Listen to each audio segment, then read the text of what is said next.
y que su palabra nunca dejará de ser. Podrá pasar el monte cual sea, podrá pasar lo que pase, pero la palabra de Dios, hermanos, es como el símbolo de estabilidad y firmeza de Israel. Son como el monte de Sión, que no se mueven, sino que permanecen para siempre. Y saben, hermanos, nosotros podemos confiar en Dios, porque a pesar de todo lo que el hombre hace en contra de él, Dios es misericordioso. En el libro de Éxodo, capítulo 22, Éxodo capítulo 22, el versículo 27.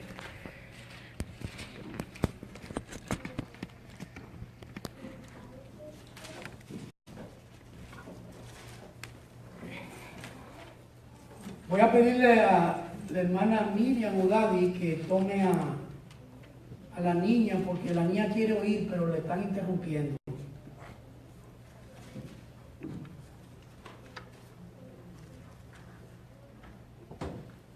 Ella quiere oír el mensaje, pero entonces le están interrumpiendo para que ella no pueda oír. Celine quiere oír, pero no la dejan. Éxodo 22, 27, nosotros podemos leer lo siguiente. Porque solo eso es su cubierta en su vestido para cubrir su cuerpo. ¿En qué dormirá? Y dice, y cuando él clamare a mí, yo le oiré, porque soy misericordioso. ¿Saben, hermanos? Dios es misericordioso a pesar de todo lo que podemos ver. Él nos oirá cuando clamemos a Él. ¿Tiene usted un problema en su vida? ¿Tiene usted una dificultad? ¿Usted ve todo lo que está pasando a su alrededor? Cosas espantosas, increíbles, que a veces uno dice, ¿cómo sucedió eso? Hermano, aunque pase todo eso, aunque caigan 10,000 a su izquierda, 1,000 a su derecha, o al revés, ore a Dios, porque Él es misericordioso. El Señor tiene misericordia. Cuando Él clame a mí, yo le oiré. ¿Saben por qué Dios nos va a oír? Ni siquiera por nosotros. Es por Él, por su misericordia. Porque Él es misericordioso. También nosotros podemos leer en el libro de Deuteronomio, capítulo 4, versículo 31, porque Dios misericordioso es, porque Dios misericordioso es Jehová tu Dios. Y oiga la promesa que hace. No te dejará ni te destruirá, ni se olvidará del pacto que les juró a tus padres. Hermano, Dios juró un pacto a nuestros padres, Abraham, Isaac y Jacob. Porque dice Pablo que nosotros somos israelitas y parte del pueblo de Dios y hemos sido injertados en el renuevo. Somos ese renuevo que hemos sido injertados en el árbol. Y esa promesa que Dios hizo a nuestros padres espirituales, dice la Biblia que Él la recordará siempre, no se olvidará de ese pacto, no nos dejará ni nos destruirá. Y otra vez, ¿saben por qué? Porque es un Dios misericordioso. Y usted dirá, o alguien dirá, pero es misericordioso, pero ¿por qué está pasando todas las cosas que están sucediendo? ¿Saben por qué están pasando los terremotos? ¿Saben por qué están pasando los tsunamis? ¿Saben por qué vienen los ciclones? ¿Saben por qué toda esta contaminación que hay? Solo tiene que ver, la razón y la respuesta es una: el hombre, su pecado. Y además, Todo esto obedece a cambios y transformaciones que el hombre ha hecho para dañar la naturaleza perfecta que Dios le entregó y hoy está cosechando como respuesta de su extravío lo que podemos ver. Por eso, hermanos, es concluyente el Salmo capítulo 10. Salmos capítulo 10, versículo 103, en el versículo 8. Es un versículo bien conocido. Misericordioso y clemente es Jehová. ¿Cómo es Jehová? Misericordioso y clemente, lento para la ira y grande en misericordia. Amén. Hermanos, el hombre merecería hace mucho tiempo haber sido raído de la tierra. Pero Dios en su misericordia ha extendido ese plazo y hoy lo sigue extendiendo.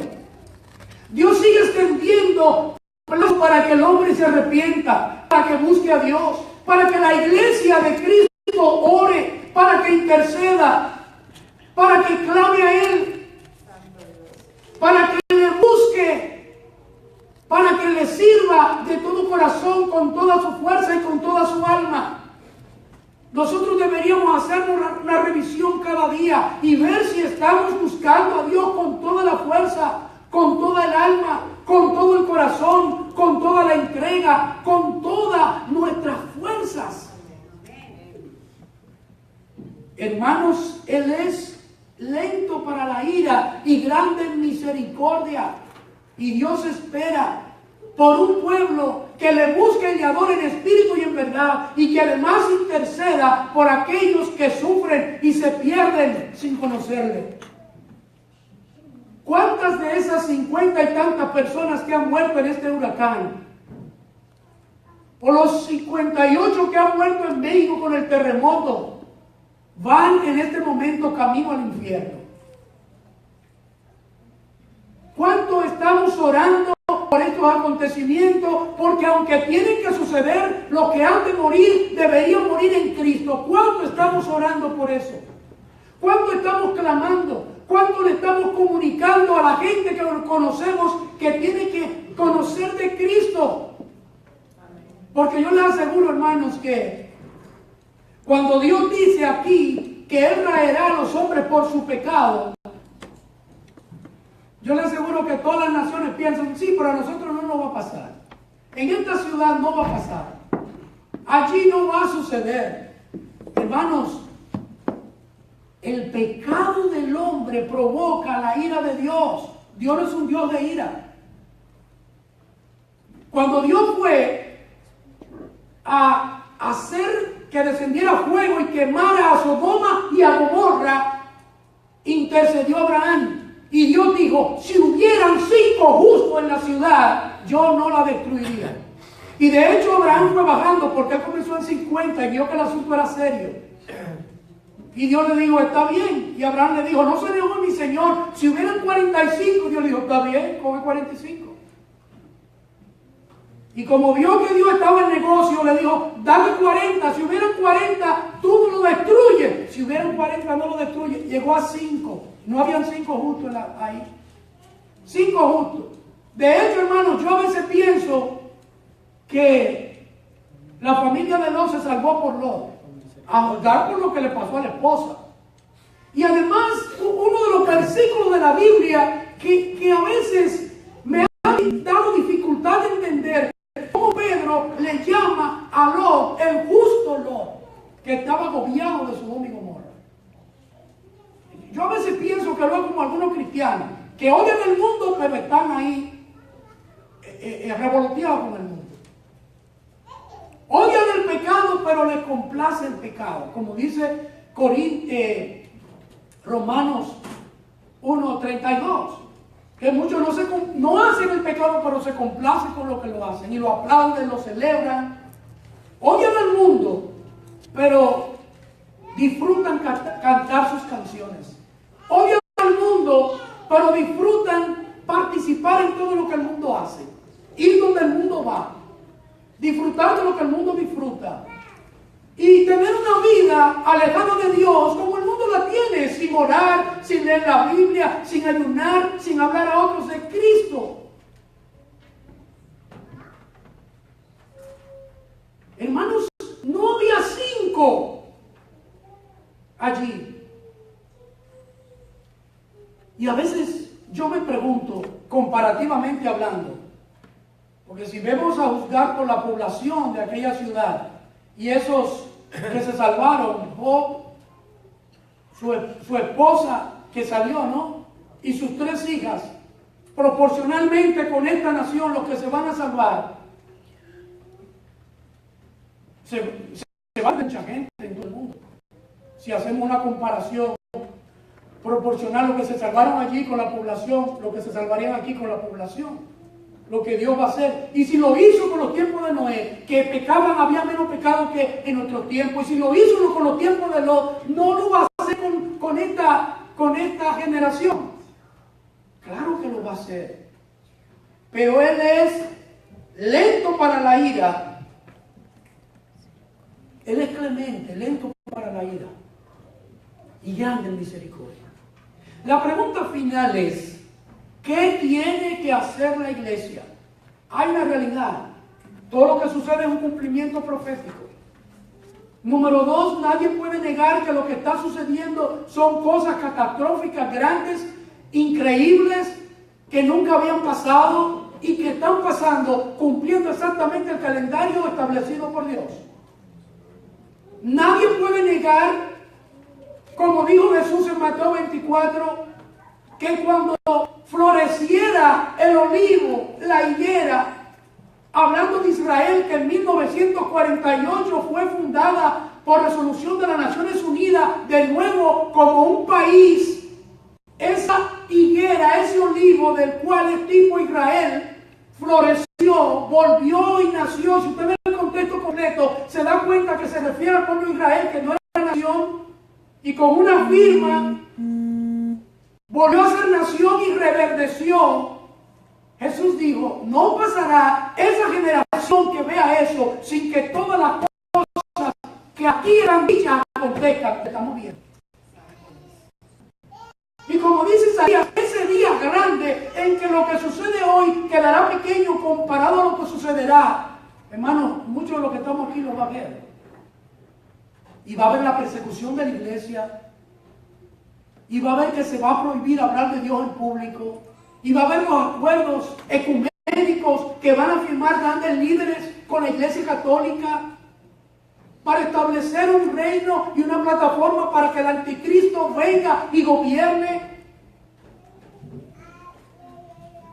Hermanos, ¿qué tiene que hacer la iglesia ante esa situación? Mire, la iglesia tiene que hacer varias cosas.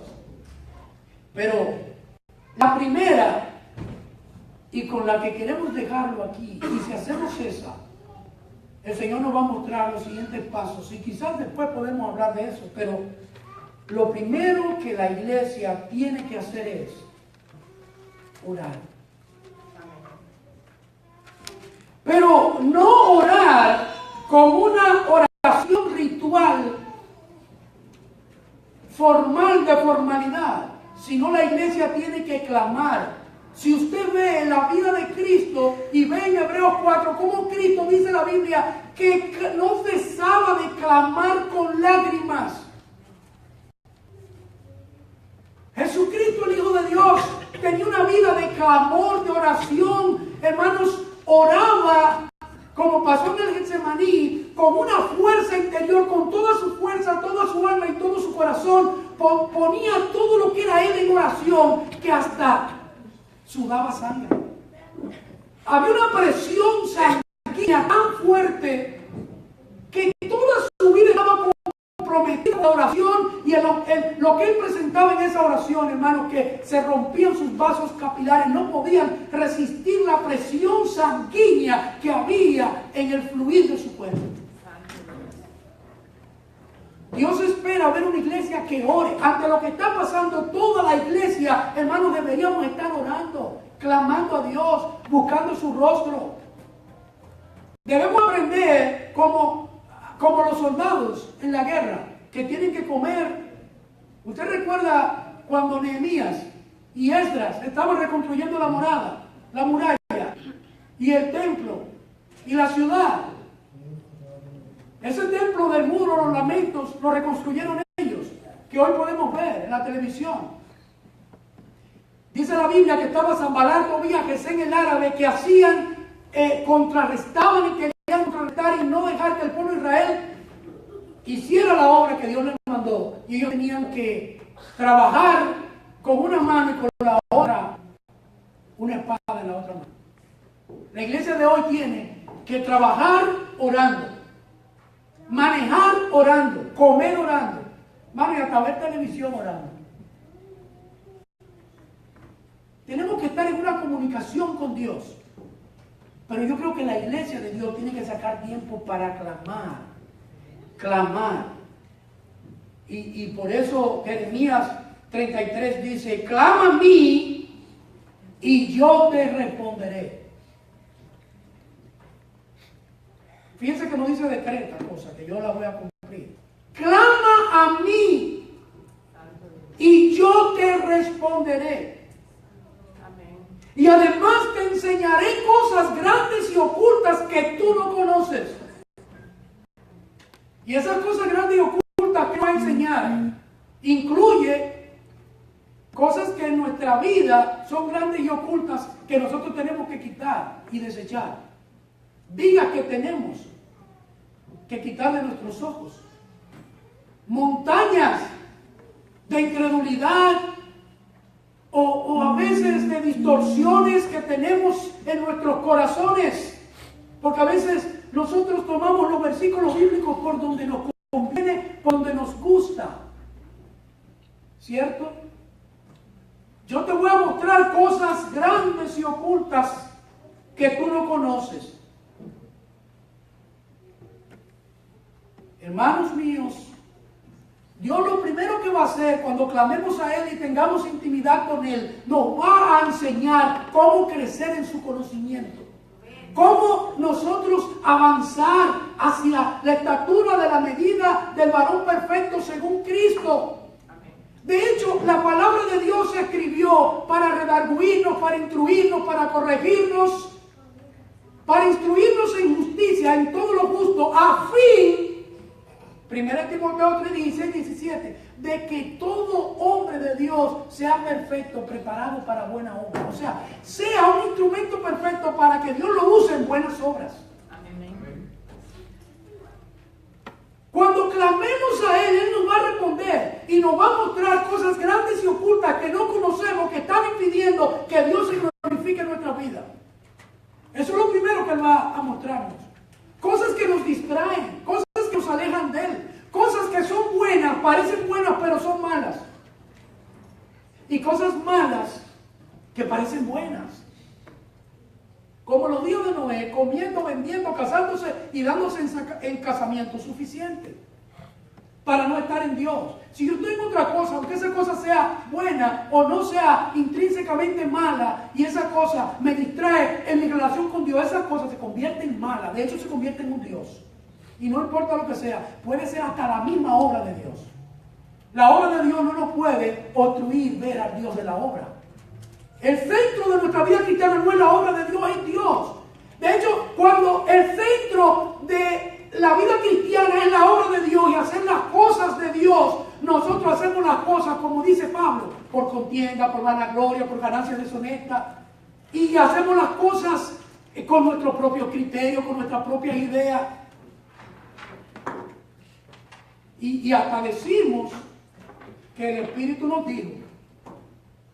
Porque cuando lo que hacemos es el centro, hermano, ahí mismo está sellado nuestro fracaso. Según la palabra, el centro tiene que ser Dios. Y finalmente, el versículo que leímos hoy, en Segunda de Crónicas, quiero solamente volver a leerlo, porque es un versículo, hermanos, que es impresionante. Es un versículo que nos ayuda a entender cuál es la clave del éxito para el cristiano en este tiempo y que yo sepa en todos los tiempos. Pero a propósito de lo que vivimos hoy, nosotros tenemos que aplicar a nuestra vida lo que dice. Oiga lo que dice: si se humillare mi pueblo. ¿Qué decíamos el domingo pasado? Que hay dos cosas que un cristiano tiene que hacer para tener la respuesta de Dios y andar en su voluntad. Número uno, tener un corazón quebrantado. Dijimos eso. Y número dos, ser lleno de su palabra. Usted no puede ser lleno si su corazón no está quebrantado. Tenemos que tener un corazón humilde, un corazón expectante de Dios. Mire, hay gente que Dios no lo sorprende. Hay gente que Dios no lo deslumbra. Las cosas de Dios no le parecen impresionantes. No se asombra. Perdieron su capacidad de asombro con las cosas de Dios. Es más, las cosas de Dios, hay personas que las cosas de Dios le parecen tediosas. No le parecen atractivos. Por eso la Biblia dice: sin atractivo como para que le deseemos. Cristo iba a ser tan desfigurado. Y así la vida cristiana a este mundo iba a parecer tan poco atractiva que mucha gente no la iba a desear. No la iba a desear, no la iba a querer, no la iba a saber agradable, dulce, no la iba a disfrutar. De manera es que lo primero que hay que tener un corazón humillado y humilde. Y saber que el hecho de Dios ser misericordioso y tener una ira retardada para con nosotros es un privilegio que no merecemos. Y que nosotros en sus manos, hermanos, no pudiera haber lugar en el momento en el cual estemos mejor a sus pies, humillados a Él. Si se humillare mi pueblo, sobre el cual mi nombre es invocado, y oraren. Hay gente que invoca a Dios, pero no humilla. Y oraren. Y buscaren mi rostro. Buscaren. Si buscáramos conocerlo a Él. Descubrir su corazón. La intencionalidad de su espíritu. Y buscaren mi rostro. Y se convirtieren de sus malos caminos. ¿Saben qué va a pasar, hermanos? Oiga, entonces yo oiré desde los cielos y perdonaré sus pecados y sanaré su tierra. Mire, yo le voy a decir algo aquí a ustedes, que yo no puedo decirle que un versículo dice exactamente eso, pero yo se lo puedo mostrar con ejemplos y sucesos. Hermanos míos, si este o cualquier pueblo se humilla delante de Dios, Dios puede variar un decreto, una determinación de condena o de juicio sobre un pueblo, sobre una vida o sobre una familia. La Biblia está llena de ejemplos donde cuando el pueblo clamó y se humilló, Dios cambió lo que tenía determinado. Hermanos, Dios había determinado la condena al pueblo de Israel. Y encontró a un rey como Ezequías que se humilló. Y Dios mandó al profeta Natán y le dijo: mira, dile que como él ha hecho esto y se ha humillado, lo que yo prometí para que sucediera, él no lo va a ver, no va a suceder en sus días, va a suceder después. Dios lo varió. Dios es capaz, hermanos, hasta de detener el sol. O la tierra que gira alrededor del sol y la luna. Como hizo cuando ese mismo rey le pidió prueba al profeta y le dijo que retrocediera el reloj. O cuando Josué le dijo: detente sol y tu luna, detente en Gabaón. Cuando el pueblo de Israel peleaba contra los enemigos de Dios. Dios dice que si mi pueblo se humillare y orare, yo oiré desde los cielos y sanaré su tierra y detendré mi mano. Bueno, la iglesia tiene un poder increíble en sus manos para orar. Nosotros podemos orar para que ese huracán se detenga. No como decía un hombre en la televisión ayer: ojalá no venga a la Florida y se vaya para la Bahamas. Pero los hermanos de la Bahamas, la gente de la Bahamas. Y un hombre te le dijo: tú debes tener un enemigo en la Bahamas. Porque a veces la iglesia ora para que Dios no haga esto aquí porque lo haga allá. No, hermano, Dios puede parar ese ciclón ahí mismo o mandarlo al mar. No hay ciclón, no hay terremoto, no hay problema, no hay enfermedad que Dios no pueda solucionar si su pueblo se humillara. Si esta iglesia se postra de rodillas y ora, Dios hará prodigios, milagros, Dios mostrará su gloria, Dios sanará esta tierra, Dios sanará su familia, Dios dará una respuesta a esta nación. Dios le dijo a Abraham, si hubieran 5 por 5, es más, solo uno estaba clamando a Dios por este pueblo y Dios lo estaba escuchando. Santo. Y aquí habemos más de 5. Amén. Hermano, mire, créame, no porque Dios se lo diga, créame porque yo estoy diciendo lo que dice la palabra. Vamos a humillarnos, vamos a orar, vamos a clamar a Dios para que Dios detenga su vida, para que Dios tome control de las acciones malvadas del hombre que trabajan en contra de la naturaleza, para que Dios detenga las huestes celestiales malignas que están en el segundo cielo y están allí esperando el momento para que la ira de Dios se cumpla por el pecado del hombre y por falta de una iglesia que clame y que ore. En nosotros está el poder de la vida y la muerte, dice la palabra, en la iglesia. Así que, hermanos, yo creo que es tiempo de que la iglesia entienda eso y sepa que si Dios no lo detiene, por lo menos oramos para que los que se mueran en Él y para que nos prepare a nosotros para hacer nuestro trabajo en este tiempo final. Amén. Dios les bendiga, que Dios les guarde y que Dios nos ayude a hacer su propósito y su voluntad. Amén. Vamos